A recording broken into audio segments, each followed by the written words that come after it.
Yang pertama, nama saya I Gede Budasi. Jadi dari nama itu, I Gede itu berarti nomor satu dalam kelahiran, nomor pertama dalam suatu keluarga saya. Orang tua saya memberitahukan Budasi itu berasal dari Buddha dan Si ya. Buddha itu artinya Bude, Rebo dalam bahasa Bali. Si itu adalah singkatan dari Hari Raya Besar, Pagar Besi ya. Jadi saya lahir pada bulan Pagar Besi ya. Tepatnya itu tanggal 31 Desember 1958. Jadi saya bersaudara 3, saya adalah yang tertua. 2 adik saya itu adalah perempuan. Orang tua saya, ya bapak saya bernama I Nengah Medre. Ibu saya bernama Niwayan Budi. Jadi kedua-duanya berasal dari desa Menyali.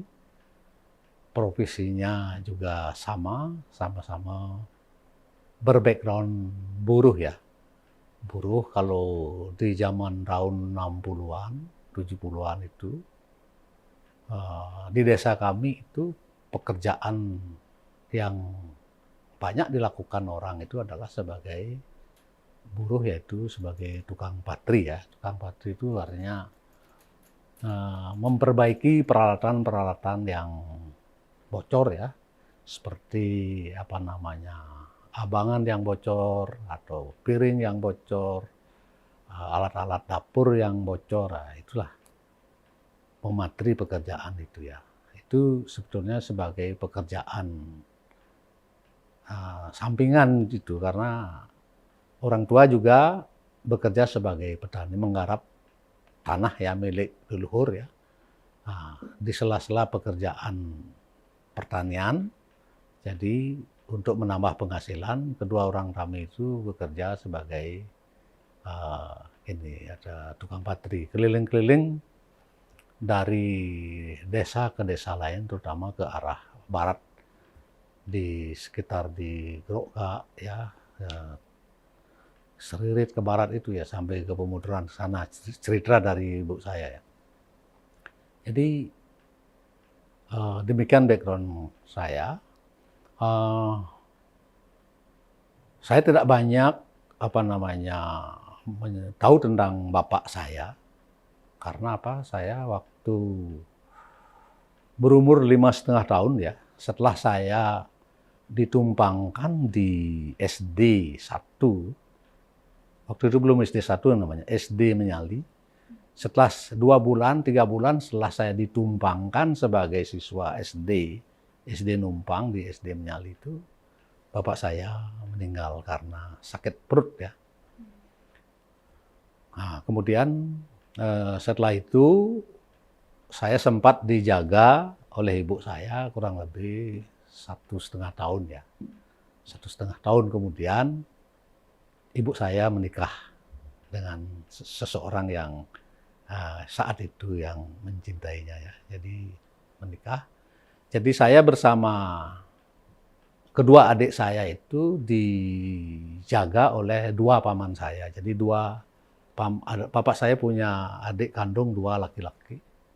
Jadi saya dibagi ya. Saya dipelihara, dijaga, dipertanggungjawabkan oleh paman saya. Adik bapak saya yang terkecil ya. 2 adik saya oleh adiknya langsung dari bapak saya. Jadi demikian keadaan background. Jadi cukup berat juga. Jadi cukup berat juga hidup tanpa orang tua kandung. Jadi, dan background dari paman saya kedua-duanya juga sama seperti bapak saya. Mayoritas penghasilan mereka itu adalah sebagai tukang patri ya. Dan di sela-sela mematri juga melakukan kegiatan pertanian, baik itu yang digarap sendiri ya, begitu juga melakukan pekerjaan pertanian untuk orang lain di sana.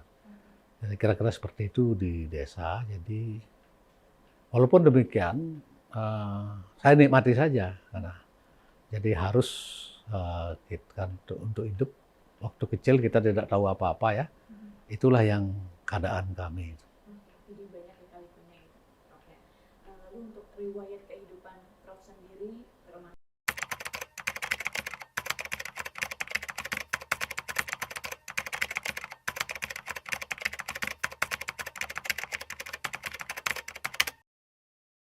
Waktu di SD kami kan numpang ya, numpang umur 5,5 tahun itu numpang. Tahun 1958 di Desember itu kan numpang, tahun 64 itu masih numpang. Tapi karena semangat waktu itu ya, barangkali karena dorongan orang tua meninggal ya, dan saya masih ingat ketika diajar berhitung oleh bapak saya, menambahkan, mengurangan, dan perkalian itu saya sudah hafal sebelum masuk.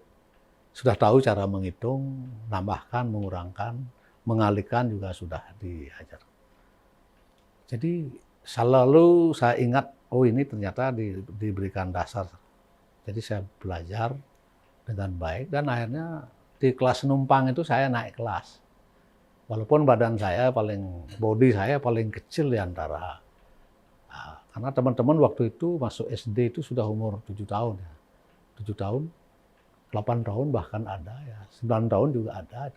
Nah saya 5,5 tahun, bayangkan itu.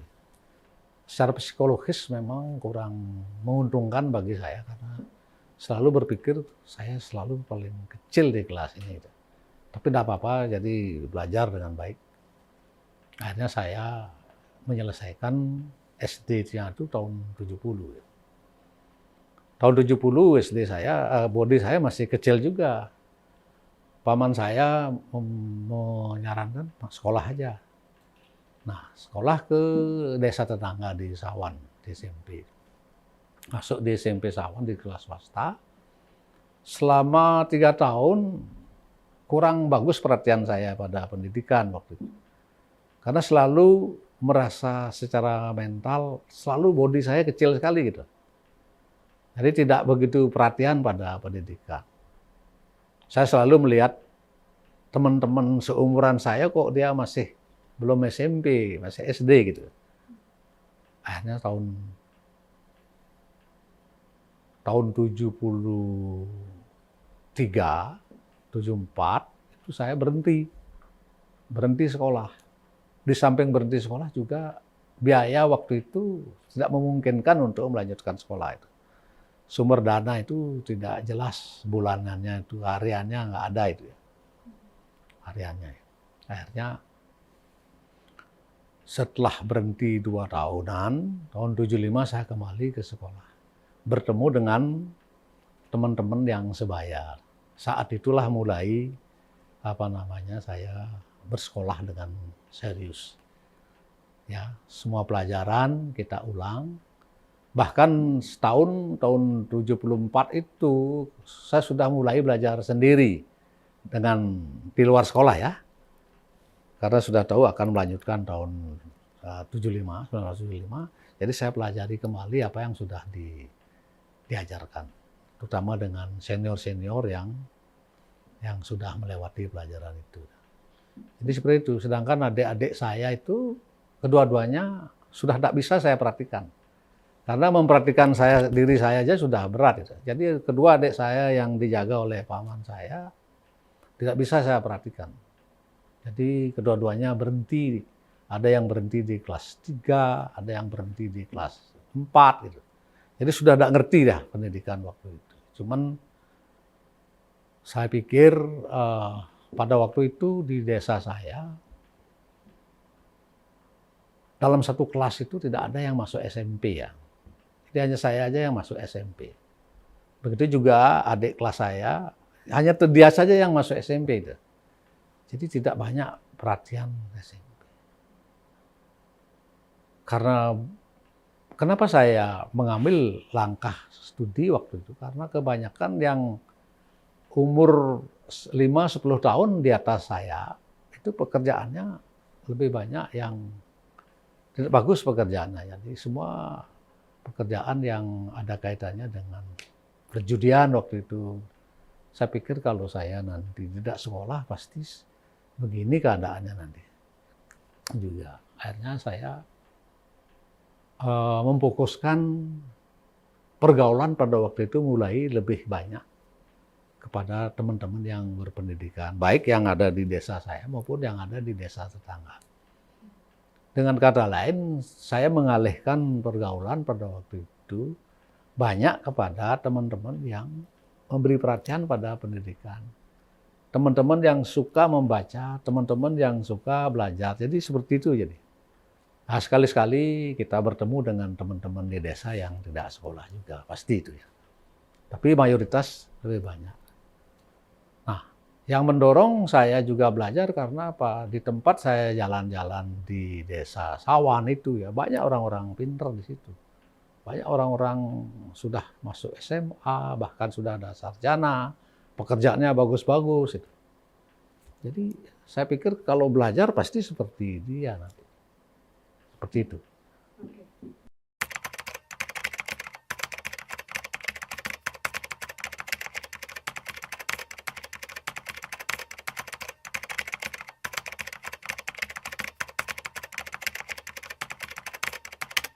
Ya, pada waktu itu paman saya keadaan ekonominya tidak bagus. Namun saya di Singaraja punya paman dari ibu ya. Paman-paman dari ibu saya, kira-kira paman saya ada 4 di sana. Ada bibi saya ada 2, nenek dari ibu saya juga ada 2. Begitu juga paman saya yang di rumah itu masih sanggup membantu saya untuk sekolah SMA. Tempat tinggal, saya tinggal dengan ibu tiri saya ya, ibu tiri saya. Bukan, bapak tiri saya. Jadi ibu saya kan menikah kebetulan tukang patri juga tinggal di Singaraja. Jadi saya numpang di situ gitu. Numpang sambil membantu pekerjaan-pekerjaan yang ada hubungannya dengan pekerjaan patri itu. Misalnya pembuatan bokor aluminium itu deh. Jadi selalu saya membantu bekerja supaya tidak tidak bengong, tapi sambil membantu menjaga hubungan baik. Sebelum sekolah 2 jam, minimal 2 jam itu selalu kita bantu waktu SMA itu ya. Nah saat itu juga saya punya paman laki, adik dari perempuan, ini pinter bahasa Inggris gitu. Pinter bahasa Inggris, ini yang membina saya bahasa Inggris saya.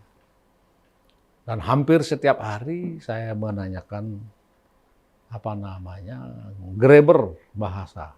Karena waktu itu tidak banyak yang berminat ke bahasa.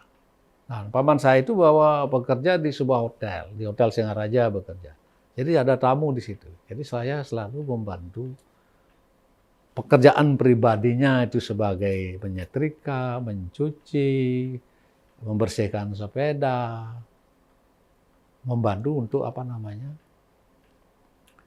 biar jalan itu ya. Seperti di SMP juga, kembali ke SMP, saya selalu membantu guru-guru saya itu menjual makanan di koperasi. Bahkan saya tinggal 3 tahunan, hampir 3 tahunan di SMP itu dengan guru saya yang menjual makanan seperti kerupuk, kacang kapri, nasi bungkus itu. Selalu saya membantu dan selalu saya membawanya dari desa ke sekolah dan menjual di saat-saat. Jadi saya untuk mendapatkan tambahan dari apa yang diberikan paman saya yang terlalu sedikit tambahan. Jadi dengan paman saya itu akhirnya saya bisa berbahasa Inggris yang baik di SMA. Kemudian sejak kelas 2, kelas 3 itu saya sudah mulai bisa berbahasa Inggris, sudah bisa mencari tamu. Dan banyak tamu memberikan tip ya. Bahkan ada yang membelikan baju, membelikan celana, membelikan buku gitu. Dan akhirnya saya tumbuh pemikiran, kalau paman saya seorang guru bahasa Inggris, kenapa saya tidak bisa menjadi guru bahasa Inggris? Ya satu saja harus kuliah bahasa Inggris. Kuliahlah saya diantar paman saya. lolos saya di jurusan bahasa Inggris tahun 70. Nah, jadi seperti itu. Nah, akhirnya dengan bantuan dari paman saya dari pihak bapak dan bantuan paman-paman saya dari pihak ibu, saya akhirnya bisa sekolah, mengambil jurusan pendidikan bahasa Inggris di Fakultas Keguruan dan Ilmu Pendidikan Universitas Udayana.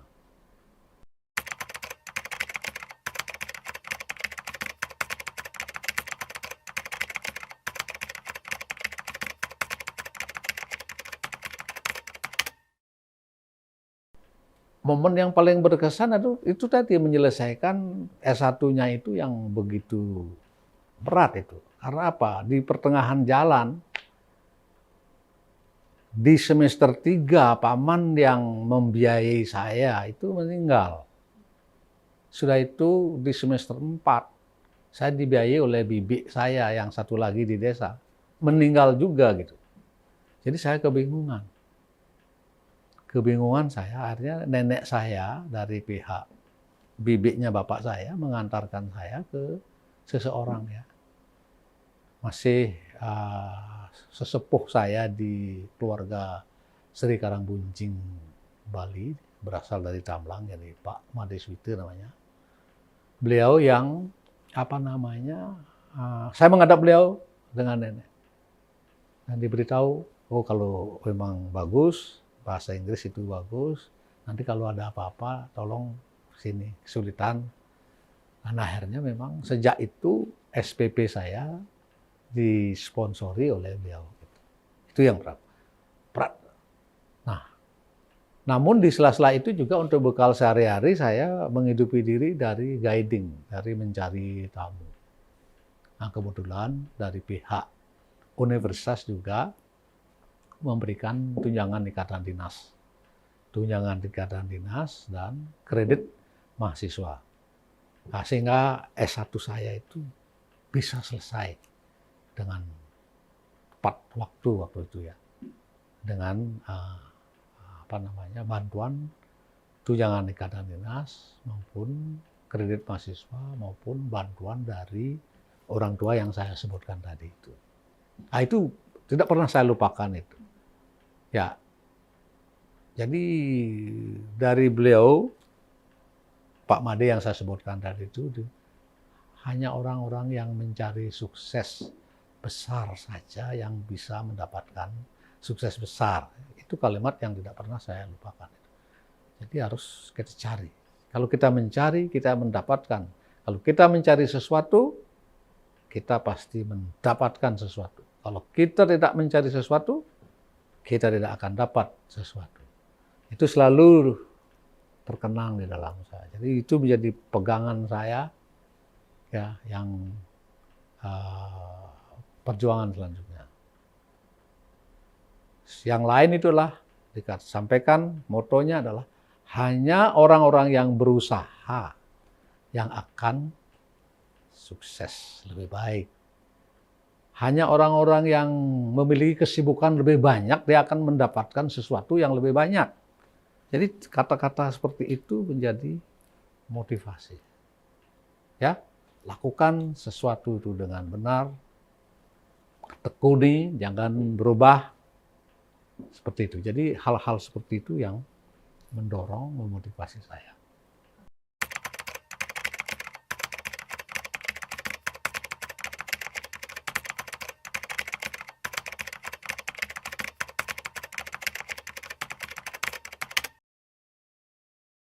Yang paling berjasa dalam mengejar kegiatan profesor ini adalah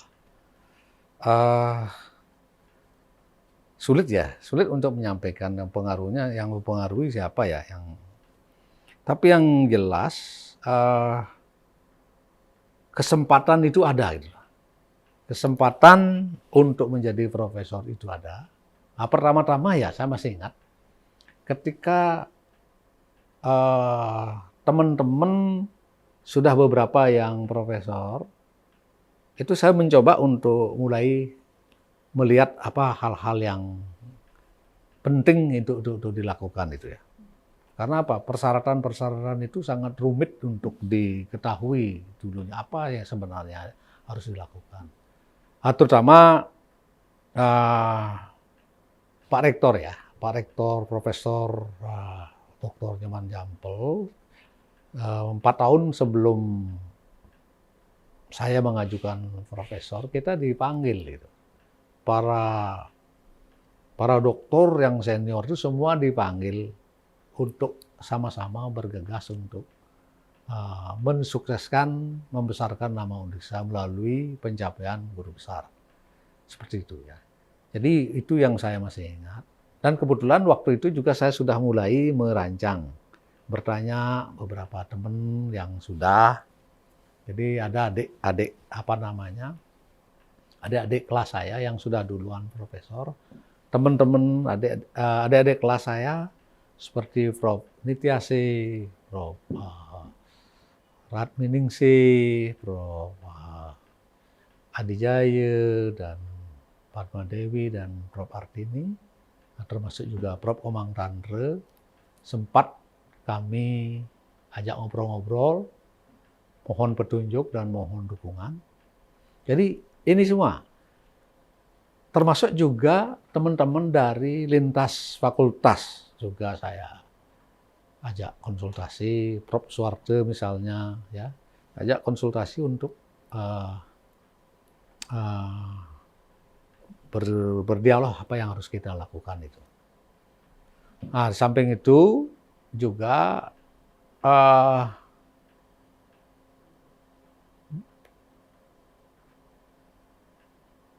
beberapa contoh artikel-artikel yang masuk ya, yang menjadi persyaratan ya. Termasuk persyaratan umum kan banyak orang memberitahu ya. Baik itu dari tim percepatan profesor yang ada di Undiksa, juga ada tim yang lain, tim-tim yang lain. Itu kita tahu persyaratan. Nah, kita pelajari persyaratan itu dengan baik satu persatu, dan akhirnya persyaratan itu kita penuhi ya. Penuhi yang begitu banyak ya. Tentu saja hal itu tidak bisa saya sendiri ya mengerjakan. Jadi saya ada beberapa asisten, beberapa teman yang juga membantu, termasuk juga pegawai dari tingkat jurusan, tingkat fakultas, tingkat universitas. Begitu juga para pegawai di Pasca yang menyimpan dokumen-dokumen pendukung itu, mereka sangat kooperatif, sangat membantu ya. Jadi hampir tidak ada di semua level itu yang tidak membantu waktu itu.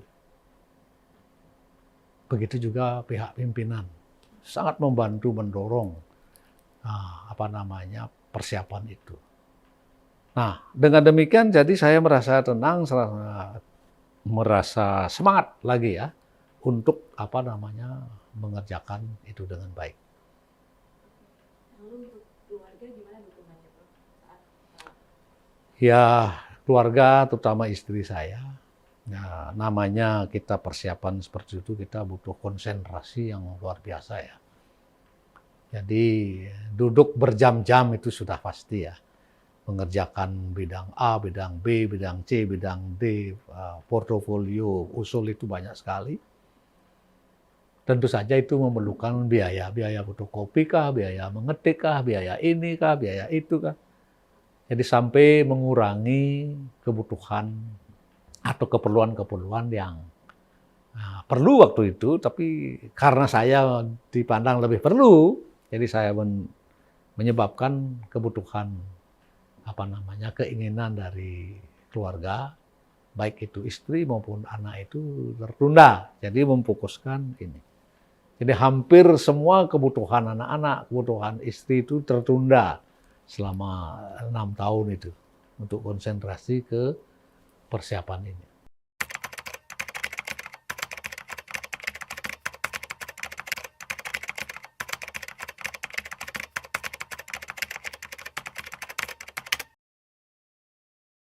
Yang pesan orang tua yang saya ingat, waktu SD sudah diberitahu, nanti kalau kamu sudah besar, sudah sekolah, Bapak mau sekolahkan kamu di IKIP. Itu dia bilang, IKIP Singaraja. Itu waktu tahun 64 dia beritahu. Apa itu IKIP kita tidak tahu tuh. Cuma itu yang terngiang ya selalu dalam pikiran saya itu IKIP itu apa? IKIP itu apa? IKIP itu apa? Itu yang pernah saya diberitahu waktu SD itu. Kamu nanti kuliah di IKIP.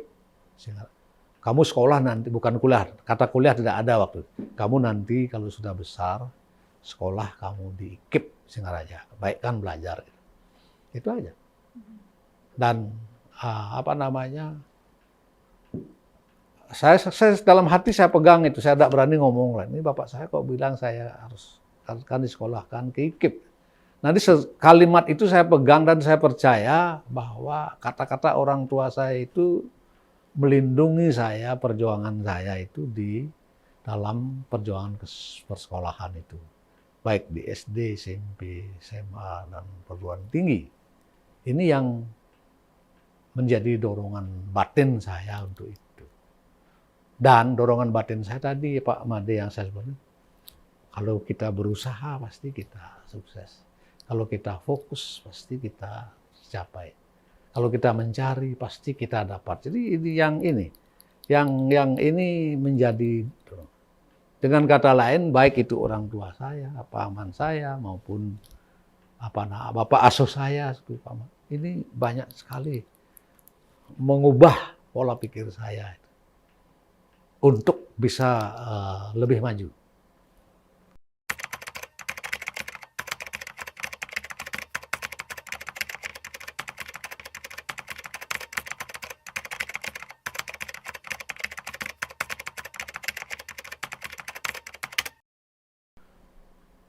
Saya menganggap semakin dewasa saya, pendidikan itu sangat penting. Sangat penting, oleh karena itu kejarlah pendidikan. Satu-satunya yang bisa mengubah status sosial, satu-satunya yang mengubah hidup yang lebih baik dari sebelumnya itu, menurut saya, itu adalah pendidikan. Maka dari itu, semua kesempatan pendidikan yang ada, saya ikuti gitu. Dari S1 saya mengikuti postgraduate diploma di Singapura dengan beasiswa pemerintah Singapura. Kemudian ada kesempatan lagi maju ke program master di Australia. Saya ikuti lagi. Ada program S3 ke UGM saya ikuti, walaupun saya agak jauh itu dari suatu program ke program lain. Itu karena apa? Karena faktor kebutuhan hidup saya, kebutuhan keluarga, ya sangat tinggi ya, sangat tinggi untuk ditutupi ya, sehingga terhambat itu cita-cita untuk menjadi cepat itu tidak bisa. Karena apa? Saya harus membantu keluarga saya, membantu adik-adik sepupu saya yang juga ditinggalkan, ada 6 orang itu ditinggalkan oleh orang tuanya juga. Saya harus perhatikan dengan cara apapun, mereka juga harus maju begitu. Nah, syukur sudah bisa lewati itu semua.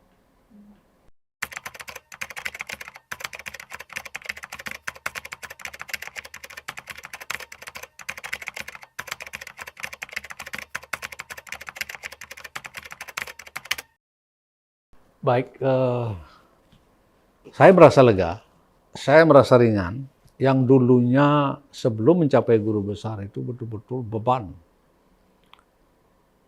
Bebannya begini, kita sudah diberikan kesempatan untuk menjadi dosen, diberikan kesempatan untuk menjadi doktor. Kenapa kita tidak meningkatkan diri menjadi seorang profesor? Itu beban bagi saya. Rasanya saya kurang bertanggung jawab kalau tidak menuntaskan akademik puncak ini menjadi gelar profesor ini. Artinya saya rasa tidak bertanggung jawab kepada Undiksa yang telah membesarkan saya. Ya. Nah, oleh karena itu dengan pencapaian ini saya merasa plong di sini. Jadi agak ringan di pikiran saya itu. Satu, lebih tenang dan lebih fokus. dan tidak lagi memikirkan yang seperti itu. Nah, tolong pertanyaan yang kedua. Tantangannya selama proses menjadi guru besar. Tantangannya? Tantangannya banyak sekali. Satu, tantangan yang pertama itu adalah persyaratan yang begitu berat. Baik persyaratan utama maupun persyaratan khusus. Kita harus fokus juga untuk memenuhi satu persatu, jangan sampai miss itu. Jangan sampai miss semua persyaratan. Begitu juga harus terisi semua persyaratan-persyaratan khusus itu. Itu berat. Nah, itu cukup lama mempersiapkan itu. Nah, kalau boleh saya sampaikan di sini sekitar 6 tahun lah. 6-7 tahun mempersiapkan itu semua untuk tanpa banyak keluar ya. Seperti itu. Jadi agak plong sekarang sehingga fokus. Dan selanjutnya adalah yang terakhir itu adalah bagaimana saya sudah diberikan gelar profesor ini tetap komitmen untuk tetap menjaga keprofesoran itu untuk bisa kita sumbangkan kepada pertama-tama kepada keluarga saya dan kepada Undiksa sendiri, apa yang bisa saya perlakukan. Di dalam pidato ilmiah saya katakan bahwa segera harus Undiksa ini ikut mengambil peran di dalam pengembangan di bidang saya, di bidang ilmu linguistik, yang graduate-nya, yang alumninya ke depan nanti akan sangat banyak dibutuhkan di masyarakat. Saya ingin, jika diberi kesempatan, saya ingin menyumbangkan hal itu kepada Undiksa, ya, agar memiliki ciri-ciri khas yang lain ya selain yang ada sekarang. Itu harapan saya. Mudah-mudahan Pak Rektor beserta staf nanti dapat menyetujui apa yang saya ingin sampaikan di dalam pidato ilmiah itu.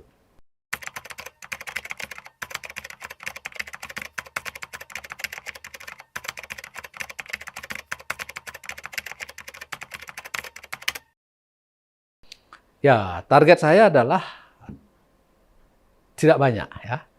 Saya hanya memfokuskan tugas-tugas saya di sini dengan baik. Saya masih ada waktu lagi 6 tahun ya, 7 tahun dari sekarang. Saya akan tuntaskan dengan baik. Ya, bila perlu pangkat saya biar sampai terakhir nanti saya sudah siapkan itu semuanya. Dan saya akan terus berkarya sesuai dengan tuntutan profesor itu. Dan ya membagi ya, jika ada para mahasiswa yang tertarik pada bidang itu, saya siap untuk membagi, baik itu dalam bentuk karya ilmiah maupun dalam bentuk kegiatan-kegiatan sosial yang lain yang ada hubungannya dengan itu.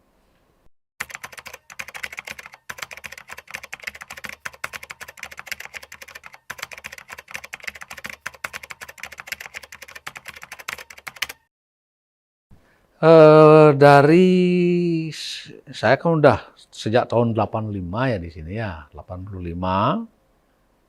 Perkembangannya luar biasa ya. Ya awal-awalnya memang berat ketika masih bergabung dengan Universitas Udayana, memang karena jarak jauh, jadi agak sangat sederhana, kemudian menjadi STKIP, kemudian menjadi IKIP, kemudian menjadi universitas dengan beberapa fakultas. Sekarang sudah ada banyak fakultas sekarang. Dan kita sudah punya program S2, program S3, punya gedung yang megah, punya profesor yang cukup banyak, dan terutama dari berbagai bidang saya amati, Undiksa ini memiliki reputasi yang luar biasa. Kejuaraan-kejuaraan tingkat regional, tingkat provinsial, tingkat nasional, bahkan adanya kerjasama meluas ke beberapa negara, ya, kerjasama, pertukaran siswa, kita didatangi siswa luar negeri, kita mengirim, ini sesuatu yang luar biasa yang dulu saya tidak akan bayangkan pada hal itu terjadi. itu saya yakin itu manajemen Undiksa itu saya amati semakin mantap. Dan saya harap nanti generasi berikutnya itu akan melanjutkan manajemen Undiksa ini supaya makin mantap dan makin maju ke depan.